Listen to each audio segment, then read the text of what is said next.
Brrr, it's cold. But how long will it be cold? Cold is disappearing. The cryosphere, the cold sphere, the cold world is disappearing. Come with me and learn what's been there, how it's changing, and how it's affecting the Earth and its creatures.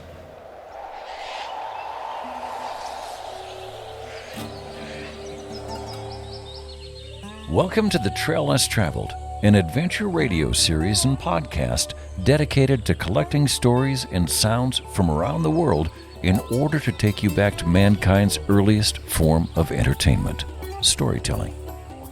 Missoula, Montana is a mecca for outdoor enthusiasts, and each week we will bring you tales of adventure from both near and far, as well as information and inspiration and a few tunes to set the mood.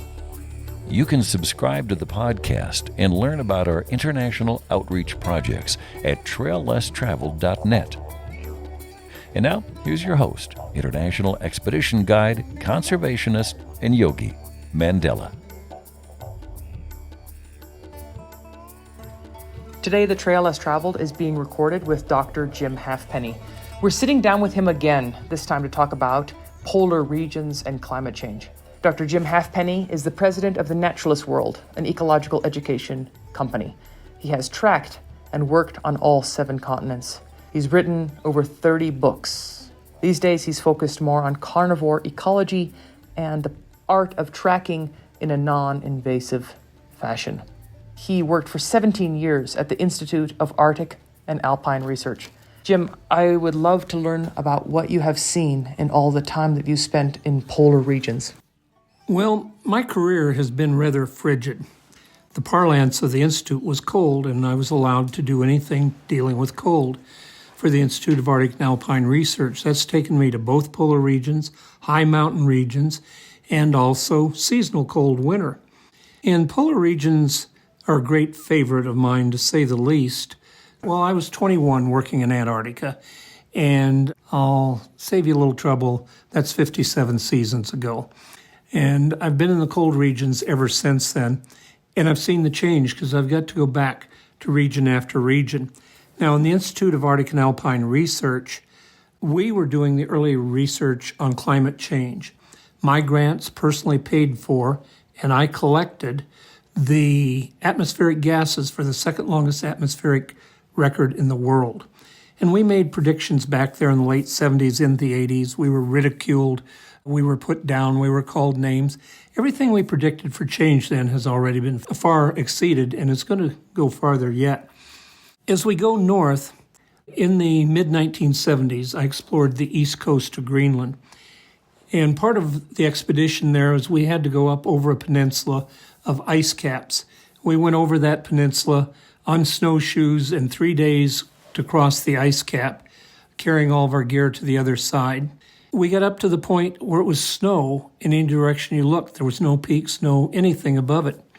Recently, thanks to Google Earth, I've gone back and explored that peninsula. The snow's gone. It's totally gone where we walked. I mean, there's seasonal snow in the summer, but the ice that took thousands of years to accumulate is now melted out and gone from that area. I've worked all up and down the west coast of Greenland, from the capital of Greenland, clear up to where it narrows down with Ellesmere Island. Year after year, I've seen change after change. Now, I'm a biologist who likes furry things, especially those with fangs. Mm-hmm. That would be wolves and cougars and bears. And of course, if you go north, the creature there is the polar bear. And I've watched things change there dramatically. I've taught 26 seasons out at a research station that's east of the town of Churchill, which most people are familiar with. And back when I started there, we'd have 3 or 4 polar bears come to the door each day. We had steel bars on the windows to keep them from coming out. In those days with my students, in a week, we'd have 120 polar bear sightings. The last 3 years I did it, up through COVID, which stopped things, we got 15, 16, 17 sightings. And I work those students hard. I have them out from can't see in the morning to can't see at night. The number has dropped off dramatically. And the people up there that are there for tours, they see a bear, and the next day they go out, and there's a bear. Well, what they don't realize is they're seeing the same bear. They're not seeing as many bears as we used to by a long shot. Some of the bears seem to be of a lighter weight now, but that's a little harder to get a handle on because it depends on how lucky a bear's season was out hunting on the ice. I've seen bears come ashore after the winter season out on the ice where they've been eating seals so fat their bellies drag. And I haven't seen that in recent years, though. And perhaps that's a result of not being able to do as well with the seal hunting, but I can't say that for sure. Also, though, I'm thinking the Arctic mainly, but I've worked extensively across the continental United States, Colorado, Wyoming, Montana, and in those areas, glaciers have disappeared. Permanent snowfields that I've explored inside of, they're gone also. It reminds me, you may have seen a film called Chasing Ice by James Baylog. James was a graduate student of our program at the Institute of Arctic and Alpine Research. And in that, James films the largest calving event ever. And if you watch the film, you will see it superimposed on New York, Long Island. And you can see that this calving iceberg is bigger than New York, Long Island. Well, every year, for a decade, I took people there. What we'd do is there's no plane flights from North America to Greenland, so we'd rendezvous in Iceland. I'd fly them up over the ice cap down to the most productive iceberg calving fjord in the northern hemisphere. And there we would live in a little town, and from that town I'd take them with the helicopters right up to where the camera was setting when James filmed the calving of the iceberg. Well, that particular ice field there has, in the last 100 years, shrunk back miles and miles and miles. It was recently made a World Heritage Center, and they're building a new hotel there. But in my career there over the last, say, 15 years, I see the bergs coming down are much smaller and fewer and farther apart. I think at the rate it's receding now, it will eventually be grounded and we won't see that big calving of the icebergs that we used to see. This is all climate change. Up and down the coast of Greenland, there are fishing villages.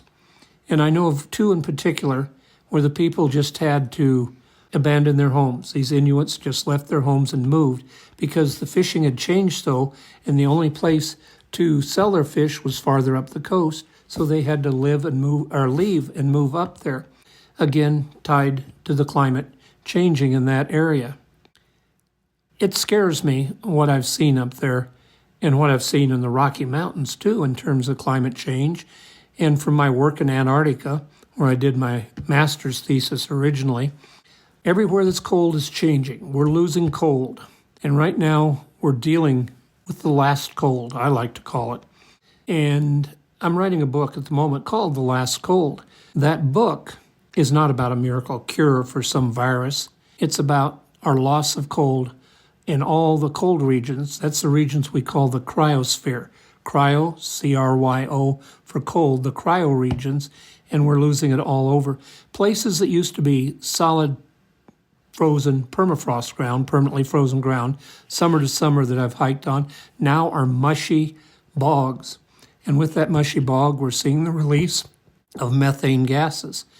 Methane gases trap about 4 times the heat of a carbon molecule. One methane molecule, 4 times the heat of a carbon molecule. So methane is a very important gas in climate warming and what's going on there. And with the increase in the Arctic of the frozen ground releasing methane, that's just going to add more to the problems we've got. Right now, we need to be planning what we're going to do because what we've done to the planet is changing it so, and even if we could stop changing it right now, the change already there is going to go on 50 to 100 years, and it's going to get much warmer. We need to take steps now to figure out what we're going to do with a warmer climate. Where are our crops going to migrate? What coastal towns are going to be inundated by water? How do we handle all the people? Many of the people of the world, and we're talking in billions here, live at low elevations on the ocean, and they're going to be inundated. So now we still need to work very, very hard to slow or even stop climate warming, but we also need to start planning for where it's going, because it's going there. My travels in the north have taken me through the Northwest Passage on several of occasions. As I go through there, I think back to Franklin, trying to find the route to the Orient. I've stood at the grave sites where his first 4 men died. I've seen those on warm falls with no snow. I've seen them snowed in. And I've seen along the edge of the rocks that the water level has changed. Now, I've crossed that Northwest Passage, I think 5 times now, and 2 times that we didn't make it. Only in recent decade, 2 decades maybe, have ships been able to get through there with any luck at all if they weren't a giant icebreaker. But I've been fortunate enough to get through on some ships. And it reminds me of a song by Stan Rogers. It's called The Northwest Passage. And it talks about the will and the desire of people to explore and see what's on the other side, and his desire to get through the Northwest Passage once. I'm so fortunate to have done it, but you know what? In coming years, many more people are going to do it, and it's going to become almost routine. It'll become a trade route, a critical trade route from the Pacific Ocean to the Atlantic Ocean. Dr. Halfpenny, my question for you is, how would you respond to someone who says the climate has always been changing? Yes, you're absolutely right. Climate has been changing for thousands of years. It's a normal process. My institute, the Institute of Arctic and Alpine Research, has several branches within it, and we're some of the people that give you the dates and the facts of what goes on. We have one lab that analyzes changes in amino acids in seashells. We have another lab that can work on obsidian and tell you where it came from, and by thermoluminescence, date how long it's been since it was exposed from being underground. We have some of the best tree ring dating labs in the country. Also, we have people who work on moss beds. Scott Elias, my partner, and I have worked on climate change as far down south as Texas. Scott studies beetles.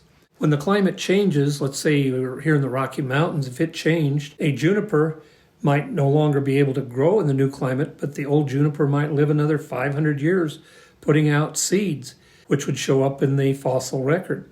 It's a very coarse record of climate change, let's put it that way.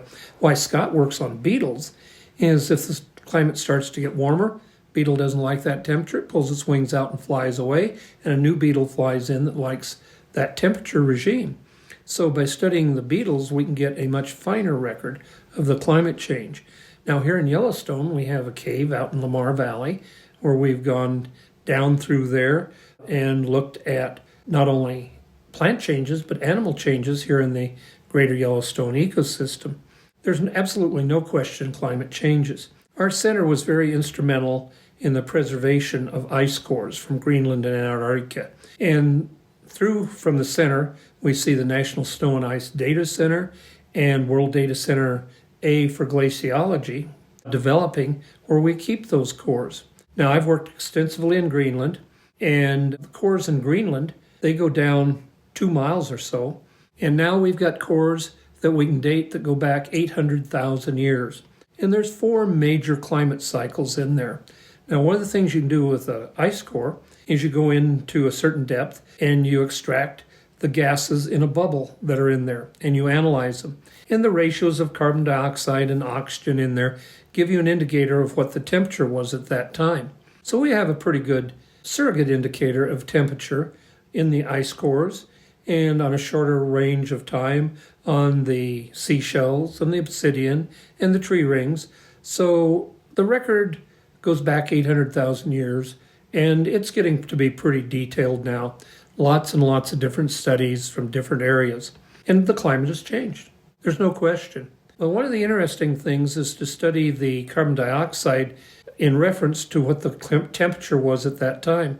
And you'll see carbon dioxide tracks the temperature. If the carbon dioxide level is high, the temperature is high. If it goes low, the temperature goes low and we go into another ice age. Well, the problem now is what's happening since 1850. I personally have collected the atmospheric gases for the second longest climate record in the world, which is in central Colorado. And there are 16 different gases that affect climate. Number one, the one that gets all the public relations is carbon dioxide. Methane also gets a lot of public press, but there's 14 others that are helping warm the climate. And I'll come back to the 16 in a few minutes. But carbon dioxide in the ice cores tracks the temperature. There's absolutely no question about that. And what we see right now is exponential growth since the 1850s and the Industrial Revolution. And as that growth has gone up, it has gone up faster and faster and faster. Now we're at a point where we're over double the highest carbon dioxide record that we have in any of the surrogate records going back 800,000 years. With the climate, or with the carbon dioxide going that high, the climate will respond. I mean, any simple physics student knows that a carbon dioxide molecule in the air absorbs heat. The more molecules, the more heat's absorbed. Methane absorbs 4 times the amount of heat.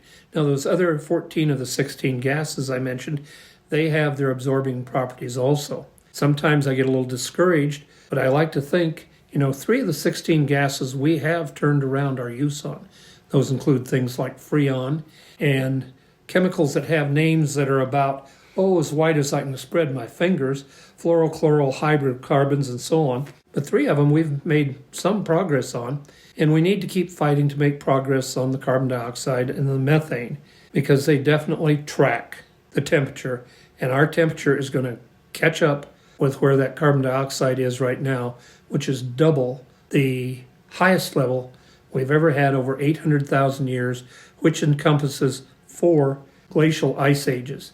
Most of us are most familiar with the most recent ice age, not the older ones, but our carbon dioxide is well over twice what it was at the low spot between the ice ages, and that's when the temperature is the warmest. It's a simple physics problem. More carbon dioxide, more heat absorbed in the atmosphere, more the temperature goes up. It's that simple. There's nothing complex about it.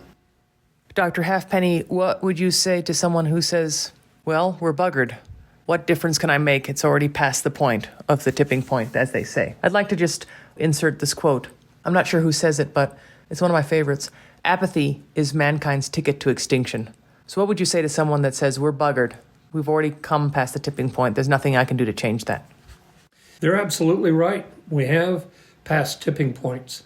In the Wind River Mountains, just south of here, we have ice cores that came out of there, and they show us that the change to the end the ice age in the Wind Rivers happened in only 10 years. That's a tipping point. And we're at different tipping points now. The ice loss in the Arctic, the permanent ice fields in the Rocky Mountains, they reached their tipping point. So what can we do? We can't stop the fact we've reached that point now, but we can try to mediate where it goes from here. We've got to slow this warming down if we're going to protect this planet, if we're going to protect the lifestyles we know. And how do you as an individual do that? You become a joiner. Join a local group, a regional group, a national group, so that you become one of a powerful voice of many voices to advocate for and do the things we need to protect the planet. You've got to be a joiner. You've got to make your voice felt, and that's the way you do it, besides living a good conservation, eco-friendly lifestyle. Dr. Halfpenny, can we talk a little bit about permafrost? I work up in Alaska, and some of the rivers and creeks have started to turn rusty orange. Let's talk a little bit about permafrost, maybe starting with what it is for someone who doesn't know. Permafrost is a term that refers to permanently frozen ground, and we define it scientifically by a patch of ground that does not melt between 2 cold winters. And if it doesn't melt between 2 cold winters, and that goes on for year after year after year after year, you've got permanently frozen ground. Here in the Rocky Mountains, down low, the temperature is cold enough on the north sides of the mountains, we have permafrost. Up high, all the ground is permanently frozen. In the Arctic, well, let's say as we go to the Arctic, we start down here in the warm climates, no permafrost, then we get sporadic permafrost patches. In the high Arctic, it's all frozen. Now each year there's what we call an active layer. The active layer is what melts during the summer. And an active layer may go down 3 feet, 4 feet, 5 feet, 6 feet, depending on your slope, north, south, east, west, how far north or south you are, how high in elevation. You'll have different active layers. Well, one of the things we did with the Institute in Arctic and Alpine Research is we put in drill cores down into the ground from Boulder, Colorado, up over the Continental Divide on the east side and down on the west side, and measured the temperature change in there. What we found was down low, it was melting out more and more and more. Up high, the active layers were getting thicker and thicker. And that was over the time span, I'd guess the first part of that project started by about 1970. So we know the permafrost is definitely changing in the alpine and in the Arctic. Where it's changing, it's releasing more carbon dioxide, more methane in particular. One of the interesting things of it changing, though, it's releasing frozen animals for us to study, such as mammoths and wolves. And we had a lion cub that came out of the ice, permanently frozen ground recently. In the long bygone Ice Age years, there were lions up in that area. So from a scientific standpoint of curiosity, there's some good things about permafrost. But for the planet Earth, the loss of permafrost is going to make it all that much harder for humans to do what they should to eventually stop and change, reduce the atmospheric input to changing the climate. Dr. Halfpenny, sometimes when I'm talking about things like climate change, I feel that one of the only ways that folks will continue listening is to make it personal. So one of the ways in which it becomes personal is how it affects infrastructure as permafrost melts. Can you talk a little bit about that? For example, how it can affect roadways and houses up in Alaska? For 26 years, I ran polar bear classes at a research station east of Churchill, Canada.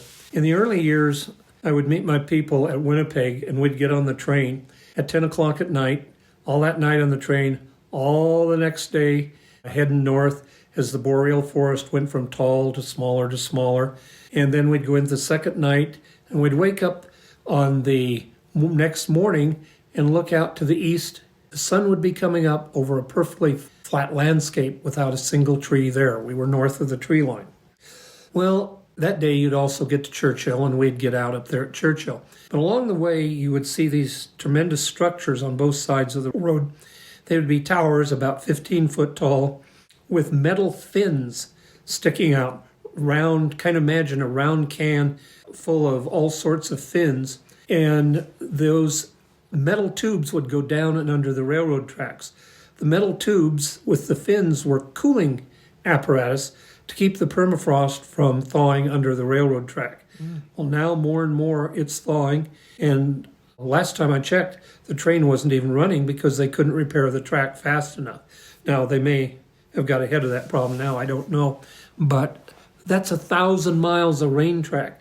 When we leave the last town before Churchill, there were no more scheduled train stops, but we'd be riding along through the night, and the brakes would come on, and we'd look, and out would come a native who would hop on the train.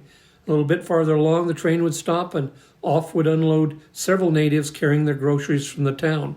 This train line was critical to them coming and going to the north. I remember one time, the women with my group became infatuated with taking care of a young Indian lady who was 18, 19 and carrying a brand new baby in her arms.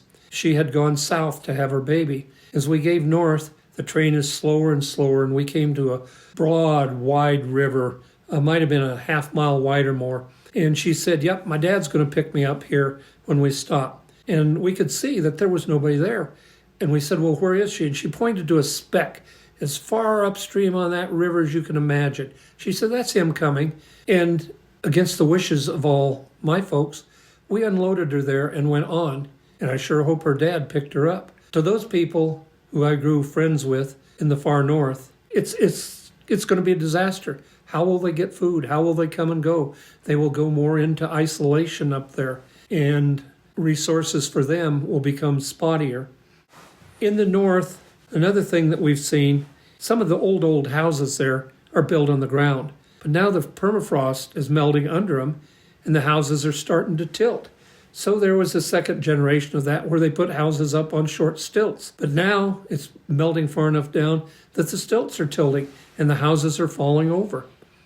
Finding a place of bedrock up there to build your home is a precious thing, but much of the far north is not bedrock. It's bogs and mosses and moss-covered country, which we could build on when it was frozen, but now, as it starts to melt, we don't dare. And as the permafrost starts to melt, first lakes form, then the edges erode more and more, they get bigger and bigger, and they eat back right up to the homes. There is a village in Alaska where the highway coming in along the ocean is raised, water level is raised enough now that the storm waves have cut the shore away and half the highway away and will isolate the village up there before long. For the north, the climate is changing and the people are feeling it. But then we can go to the Pacific Southwest and some of the islands who the height above sea level are 6 feet. And there's 3 island nations down there that are being inundated. They've put out requests to move to other countries away from their island home where they and their ancestors have lived forever. On the east coast of the United States, we see more hurricanes. We see floods going in the subways in New York. But worse, in a couple of states, one state in particular, we've seen legislation passed that planners cannot include the possibility of climate change and sea level rise in their planning. What a mistake. It will catch up. And then think of the military, especially our Navy and other navies of the world, whose bases have to be on the water. And so you have shipyards, but you have the homes built right up next to the shipyards. And they're going to be in trouble. The rising oceans are going to change the military aspect all around the world. The melting of the ice on the Northwest Passage is going to make it a shipping center. But already Russia is claiming it and saying that it doesn't belong to Canada, it's open water. Red China seems to be taking a similar approach to that thought. Well, that is putting a lot of stress on the military systems in the far north as who will rule the far north and economic trade across there. And that's going to be a major battle zone, hopefully in words and treaties, for the next 50, 100 years, and hopefully not with gunshots fired. Definitely, climate change is affecting people firsthand. And if you're a place that's not being affected, think of your neighbors out there, because they are being affected. There are many species besides polar bears and Homo sapiens who are affected by climate change. And Jim, you have 3 in particular that you focused on. Can we talk a little bit about those 3 species? Well, the poster child of climate change has become the polar bear. It's an incredible creature that people can equate themselves to. Polar bears can walk on their hind feet. They nurse like a human nurses. If you skin one and look at the skeleton, it's hard to tell apart from a human. And so everybody's infatuated with this large creature and the effects climate change will have on it.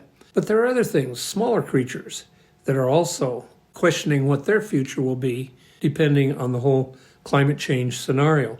I've been fortunate enough to work on 3 of those species. I've spent my career dealing with cougar, wolverine, and lynx. Now, wolverine and lynx are particularly dependent on the snow conditions. The lynx and the wolverine both, from a tracker standpoint, are very interesting because they evolved huge feet so they could float up on the snow. A lynx with its huge foot, which when it spreads the toes, splays the toes apart, has a foot bigger than a cougar, yet the lynx only weighs 30, 35 pounds. Big cougar weigh 145 pounds. This allows the lynx to float on the snow so it can go after its key prey element, the snowshoe hare. Lynx cannot exist if they don't have snowshoe hare. And down in Colorado, I was very fortunate. Through a non-game income tax checkoff fund, we were funded for 3 years to find the lynx and the wolverine in Colorado.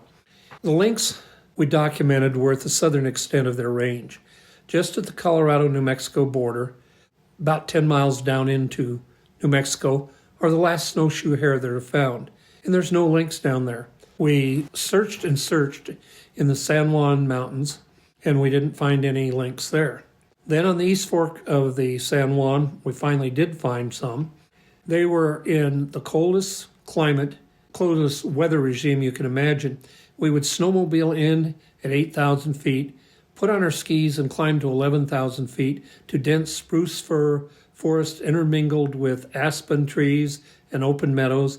The open grass meadows supported snowshoe hares, and so did the aspen trees, and that's where we found lynx. We found a few there.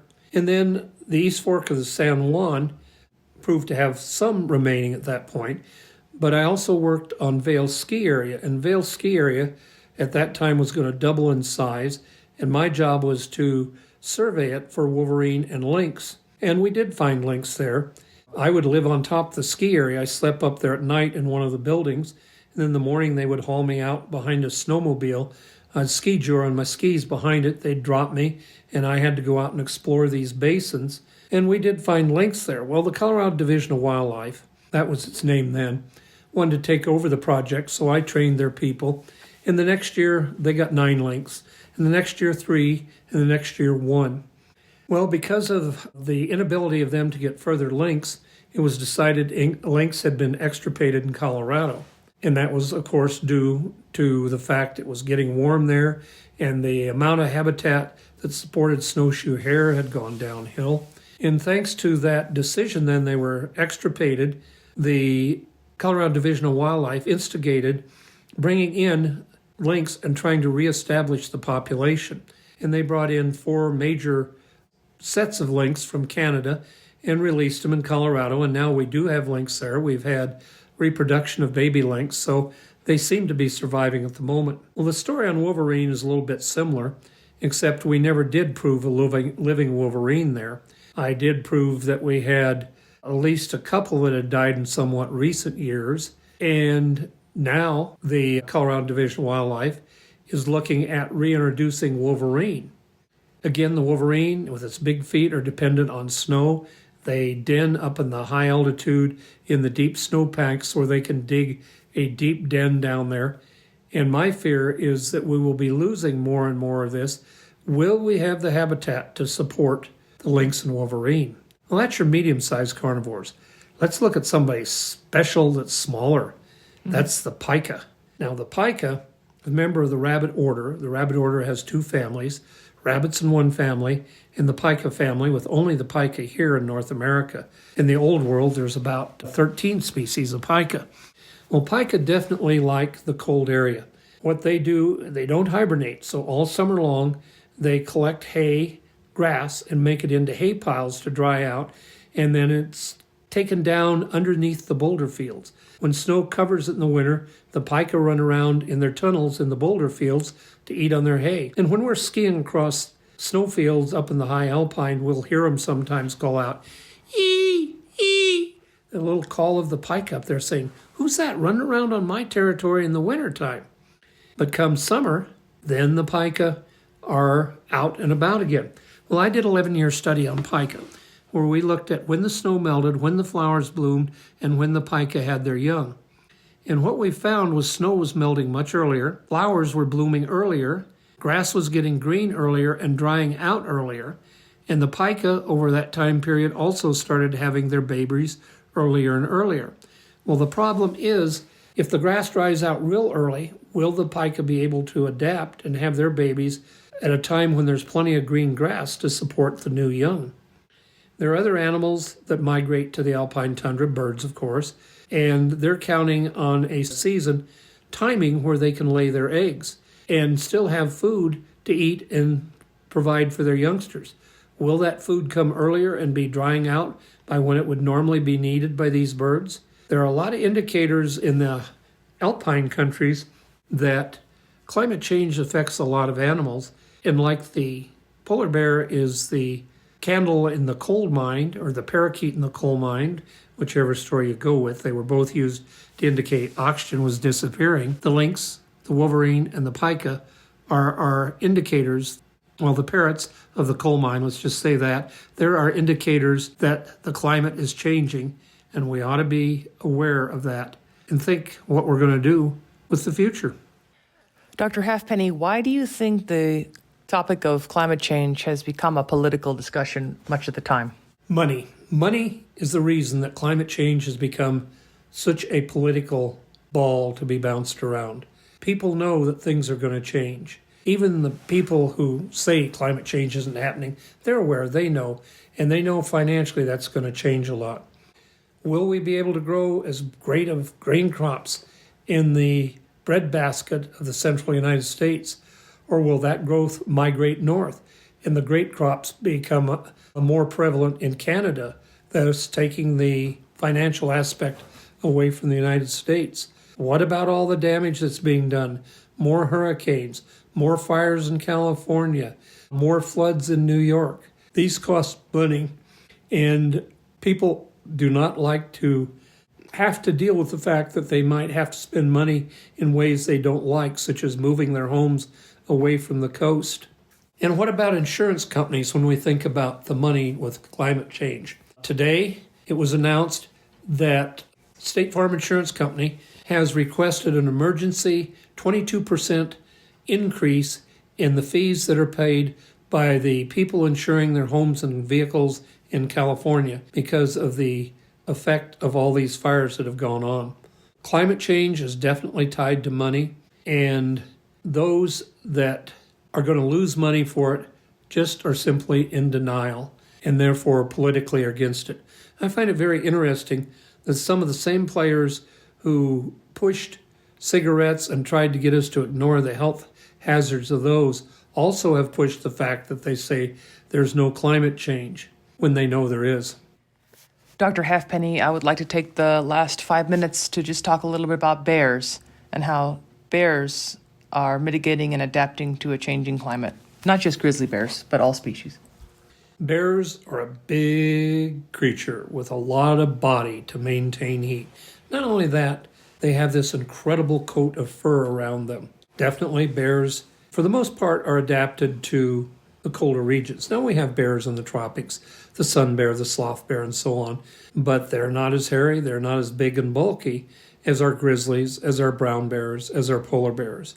Those animals are going to have a harder time adapting. Now there's one interesting bear, if we go back 15 to 25,000 years ago, the giant short-faced bear was a bear that stood 6 foot tall at the shoulders when it was on all 4 feet. And it lived primarily in Alaska, but some of them made it down into the main continental United States. Well, these bears went extinct. One of the theories on why they went extinct was climate change. Maybe not just the fact it got warmer, but the vegetation as they fed on it. Incidentally, bears are lawnmowers on 4 legs. Their main diet is vegetation. Never met a bear that turned down a piece of meat if it got a chance, but they're mostly vegetarians. And the giant short-faced bears, studies of their teeth and grooves in them show that they ate the grasses also. Well, maybe the climate change was enough to change the vegetation, which was a major contributing factor in their going extinct. So what about the polar bear? We do know that genetics have shown us that the closest living relative of the polar bear comes from the ABC Islands. That's Admiralty, Baranof, and Kitchikoff. Well, for many years, that's what we thought was the closest living relative. And then a study of some polar bears that got up north of the Scandinavian countries revealed that there was female DNA in them that came from the brown bears of Europe. Well, what this mean? What's it telling us? What's the story there? The story is that as it got warmer, the ice cap melted, the oceans got deeper, and these bears were stranded on land. Those bears stranded in the Admiralty, Baranof, Kitchikoff Islands, they bred with the bears there. Those stranded over by the Scandinavian countries bred with the bears there.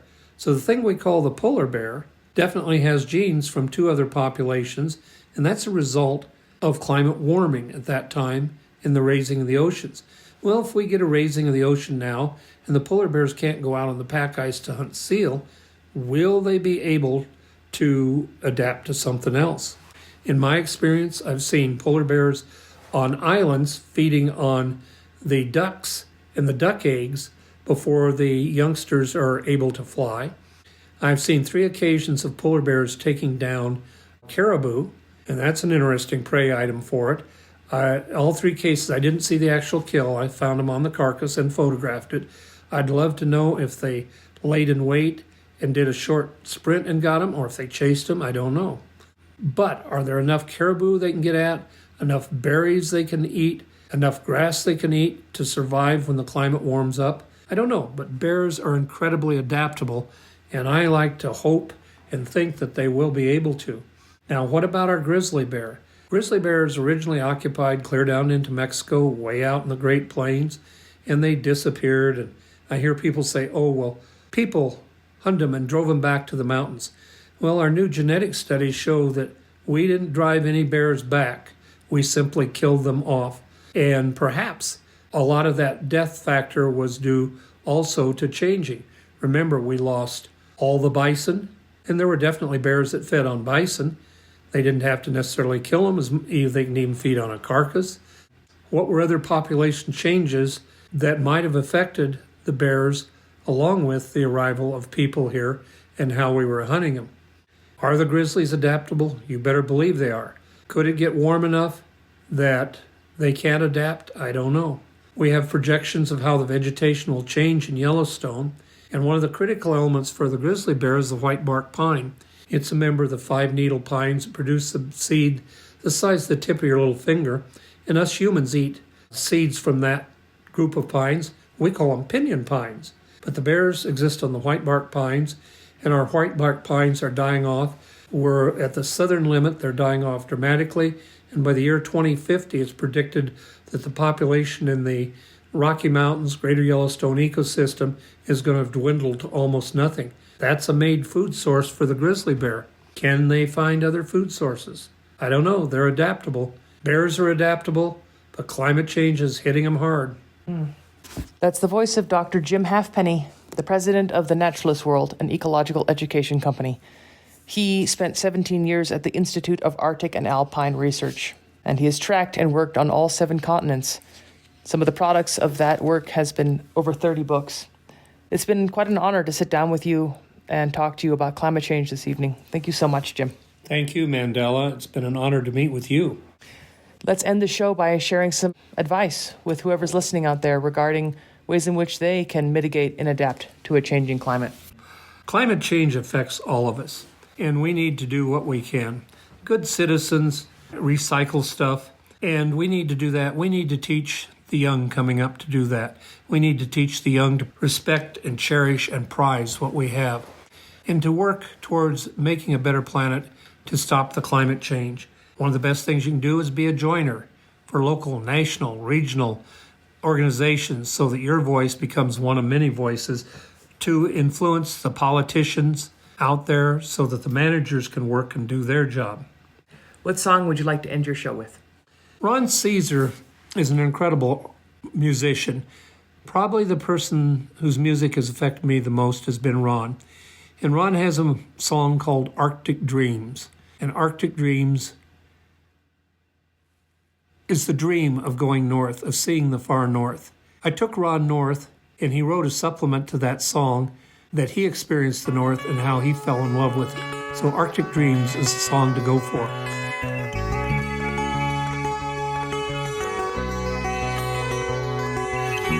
Far beneath the northern sky where few men ever go, there's a land of unique beauty, a land of ice and snow, where the midnight sun casts shadows in the fading afterglow, and Mother Earth speaks wisdom to the Eskimo. Down through the ages, nature's forces carved this land, mighty glaciers sculptured magic like an artist's hand, as if each rock and pebble were written in the final plans of this cold, cold desert land. And Arctic dreamers dream a dream of unspoiled wildness and what it means.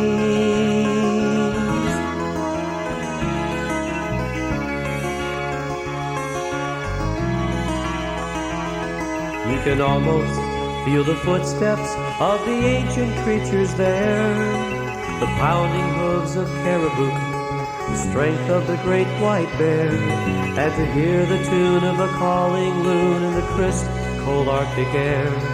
Oh, to be there, just to be there. And Arctic dreamers dream a dream of unspoiled wildness and what it means.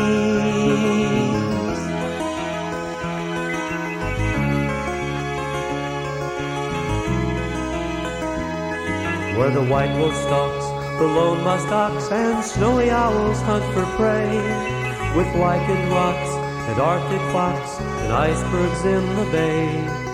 The wolf pack croons to the Arctic moon as if they were to say, won't you be there?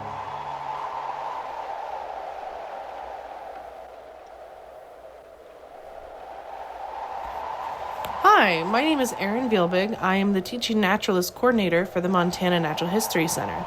Our mission is to promote and cultivate the appreciation, understanding, and stewardship of nature through education. My naturalist tip of the week is to go cloud spotting. Sometimes it is easy to forget how fun and whimsical it is to lay in the grass and watch clouds shift and take on different shapes.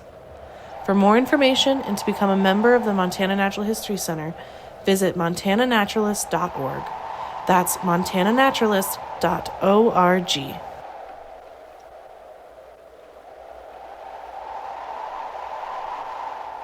That's it for this week's adventure, my friends in Missoula and around the world. But until next week, please remember, conservation is not a spectator sport. Living in Missoula is a privilege. With privilege comes responsibility. Please get educated and engaged. Speak up on behalf of wildlife and wild places. And if you think you're too small to make a difference, well then you've never spent the night with a mosquito.